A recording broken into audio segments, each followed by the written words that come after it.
Assalamualaikum warahmatullahi wabarakatuh. Sampurasun langkung tipayun urang panjatkeun puji sareng syukur ka Ilahi Robi kalayan hidayah sareng inayahna. Urang sadaya tiasa tempah dina ieu tempat kalawan dina kaayaan sehat walafiat. Rerencangan anu ku simkuring dipi kahormat, dina ieu waktos simkuring bade nerangkeun kumaha pentingna hirup sehat kanggo urang sadayana. Janten urang sadaya kedah atawa wajib ngajaga lingkungan sareng awak nyalira pikeun urang sadaya tiasa ngajaga tina sagala penyakit. Kumargi kitu urang kedah ningkatkeun pola hirup sehat kanggo kapayunan ti kawitan ti ayeuna. Dina salah sahiji hadis diterangkeun ana jofatu minal iman nu hartosna kebersihan teh sabagian tina iman. Dina hadis eta urang tangtu tos ngartos maksud sareng tujuanana, nyaeta urang teh umat muslim nu ngagaduhan iman dina jero hate urang.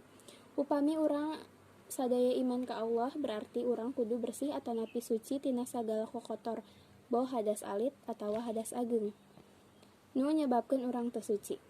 Bersih eta sadaya teh nu didasarkeun tina bersihna jeung sucina urang sareng lingkungan di sakitar urang. Kebersihan sakola oge kudu urang jaga. Urang kudu mika cinta kebersihan sangkan hate urang ge milu bersih. Kebersihan teh aya mangrupi-rupi macemna, nyaeta bersih hate, bersih jiwa, bersih raga, sareng bersih rohani. Tah urang kudu janten jalmi anu kaasup kana jalma anu bersih sadayana. Hayu urang sami-sami ningkatkeun pola hirup sehat kanggo kasayan urang sadaya sangkan tiasa leuwih getol kana ibadah ka Gusti Nu Maha Welas tur Maha Asih. Rerencangan sadaya anu dipi kahormat, cakep sakitu simkuring nyanggakeun pihatur. Pamungkas pisanggeun bilih aya basa anu kurang antep saeureusna, larepna mugi keur ngahapunten. Wassalamualaikum warahmatullahi wabarakatuh.